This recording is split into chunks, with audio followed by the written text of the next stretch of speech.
Welcome back to KTN Prime. And at this point, even as we continue looking into news-making headlines around the day, we're going to take a minute to then do a little bit of an analysis of what's been happening so far, how that has been happening in relation to the by-elections that take place tomorrow. And to help us out to do that this evening is lawyer and political analyst John Swaka. He joins us this evening. Good evening, John. Good evening. Thank you so much. Thank you for being here on KTN Prime. And it's been months of preparations towards the by-election. Many things have been happening with an established IEBC. And then, of course, now looking into what many have said is a dress rehearsal for 2027. Does it take away from the integrity of this by-election, looking at it as just something to prepare for 2027? From your thoughts. Thank you so much. We must be able to understand that there are a lot of things at play at this particular moment. Because this is a scenario where we have different dynamics on the ground as opposed to the general election that we had in 2022. For example, we're now in the face of a broad-based government, as it's been described. And also we are having a scenario where we all know that the ODM leader passed on, and so the dynamics have changed on the ground equally. And equally, we now have a new IEBC in place. And so when you look at all these parameters and dynamics, you realize that there's a lot at stake in terms of the kind of test that all these key players will be subjected to. For example, the political parties themselves, as I've described, it will be a test for them because you realize that ODM is now trying to move past Raila, and it will be interesting to see then, do they still have the kind of follow-up they had? Are they able to galvanize and marshal support as they were able to do perhaps in 2022 and perhaps as we know them? Also, the Kenya Kwanza government, does it still have a grip on its supporters as it had perhaps in 2022?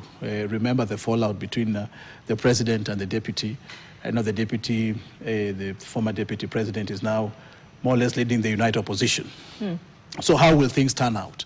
Will it be the broad-based government now versus the united opposition or what? And so it is more or less a test, but we have to also understand that this is not a general election. These are by-elections. And the politics around by-elections are governed by local politics. It's nothing national and it's nothing regional. Okay, that's interesting that you say that, because if those are the details within which we operate, we are seeing national leaders campaigning in what you say are only local elections, which is a by-election, of course. We're going across from MCA all the way through to senator. But we see national leaders camping out in what we would call political hotbeds to then have their say in one way or another. Can we counter what you said with the very fact that we see the Speaker of the National Assembly, we see the Deputy President, we see cabinet ministers campaigning in what is just a local election, is it? Yeah, of course. We must also understand that we always say, in the political arena, we always say that politics are local. And we must understand that politics are grassroots. And that is why you see even the national leaders are trooping down to the local arena, because that is basically the grassroots or the starting point even for the national politics. But let us understand one thing, that the reason why you're seeing even the national leaders trying to jostle and fight and campaign and do all that is because at the end of the day, it will have a bearing on somebody's perceived political dominion. Because if, for example, the broad-based government, or rather now, as we speak, Kenya Kwanza, was to lose some seat that it already had, of course, the united opposition will come back and say, listen, these guys are being phased out. And so even as we look towards 2027, the momentum, the one-term momentum, will be drumming up. They'll be using this as a key point to refer to. And then, of course, if the government, the Kenya Kwanza or even the broad-based government will be able to retain or even take over some seats that it never belonged to them, then they're able to sing a narrative that, you see, we're still extremely popular, And we are garnering towards the 2 terms. And so much as it's local and it seems to be a small by-election, but the momentum will either add wins to the opposition sales or maybe to the government sales. So, and that is why you see the national leaders and the cabinet ministers, the speakers, trying to drum a narrative that we must win these particular positions, so that then they may have the bragging rights going into 2027. All the world's the stage, as they normally say. It would appear as though the Kenyan population is in the audience and are watching a very few number of people perform the very best for positions whereby the Kenyan people should be front and center of their operations. Do we see, from what we've seen over the last few months, do Kenyans center in the conversation for who these positions should fill in terms of the work that they should be doing for them? We know that Kenyans, as we are, you realize that even when it comes to voting, you realize that, especially by elections, very few people at times actually turn up. And I don't know why. At times it's vote apathy or just people saying they're small elections or something. Or well, let's wait for the general election or a big election. But realize that Kenyans usually take a back seat. But they're more political. They want to follow up. You've seen violence and you've seen people fighting and all those kind of stuff. But the interesting point about Kenyans is that they may do all this, but come the day of the elections, you realize that the turnout compared to the registered voters is quite low. Yeah, and so at times it's a bit challenging on the part of the democratic right of Kenyans, which says basically that let's turn out and vote our leaders. Vote out the person that you feel is not performing, vote in the person that you feel will be able to deliver. You find out that we fail to do that. And then Kenyans backtrack to start complaining about leadership and their leaders. And so it's not a matter that ought to be left only to the politicians to decide. Kenyans ought to hear the policies of these politicians, but at the end of the day, make a decision at the ballot. Right. There's a new IEBC in place. I mean, we take that with a grain of salt because the IEBC has been in operation all this time.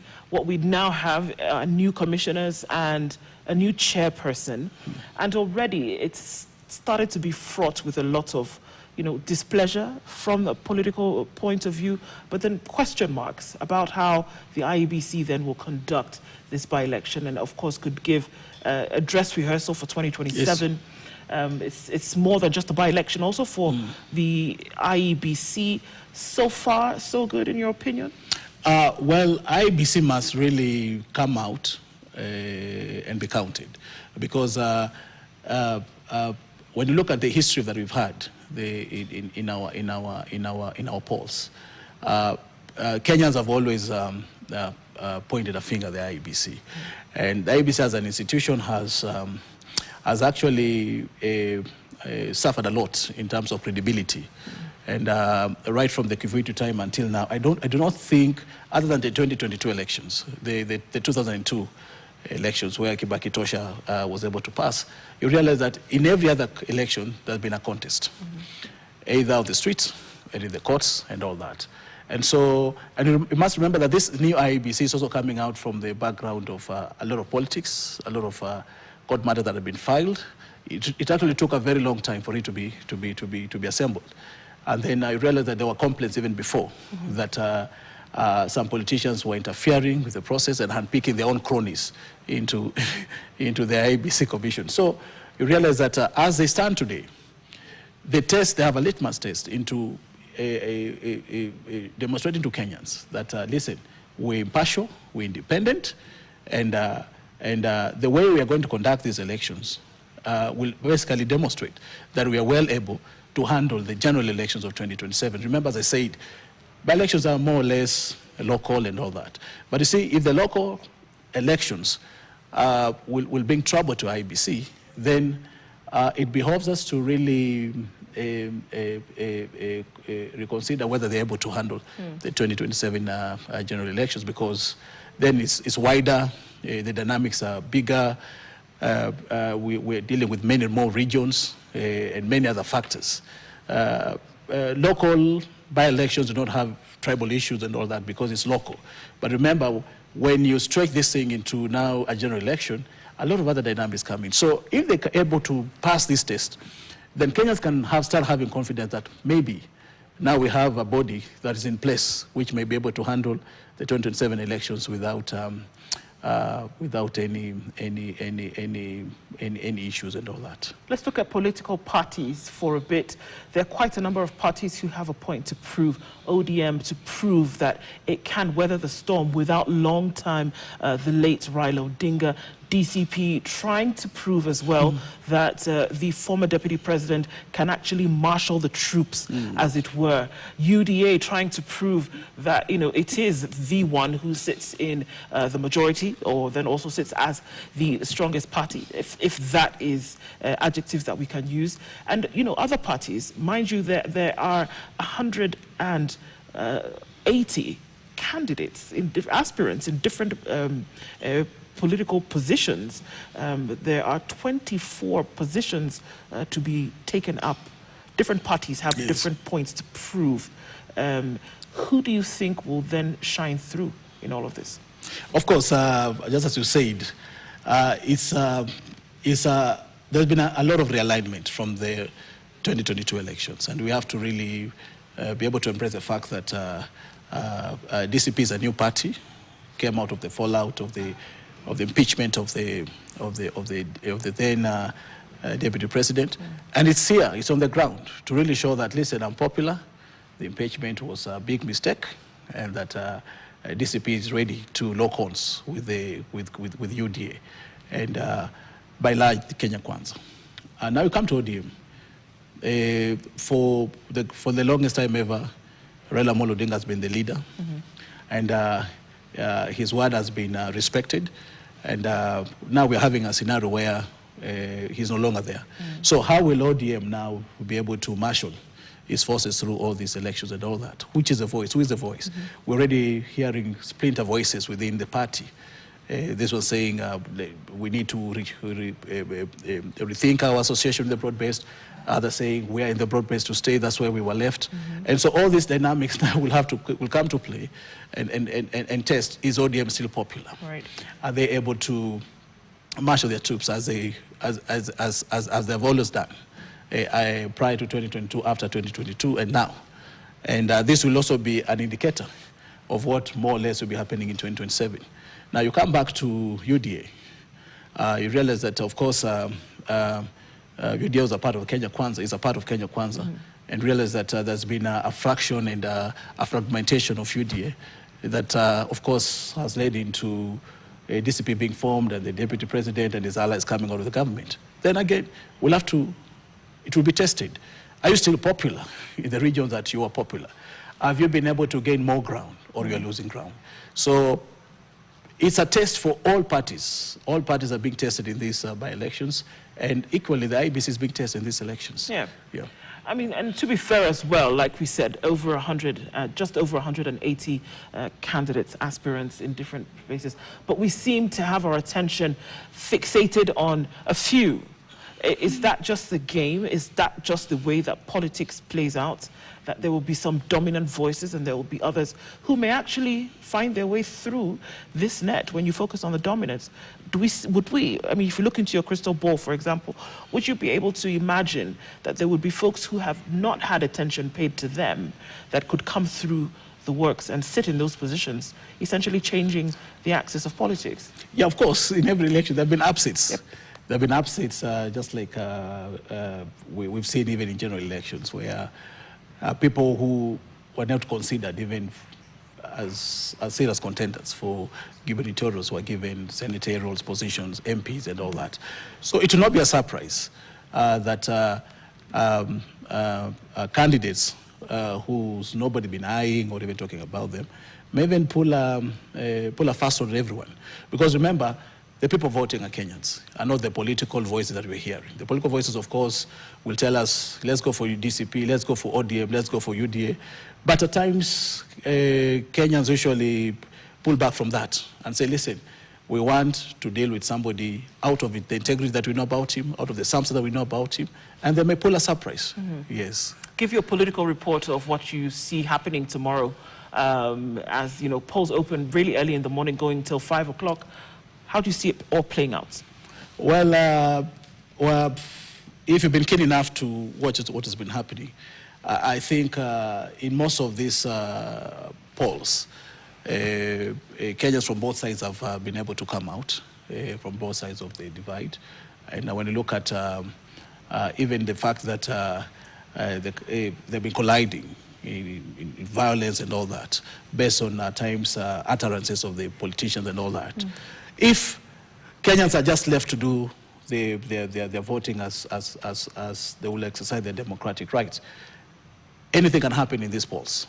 There's a surprise could be that what we feel or what we think are the dominant parties may not even be dominant at the time of the results, because I believe Kenyans are coming from a point where they've been in this field for too long. They've heard voices of their leaders.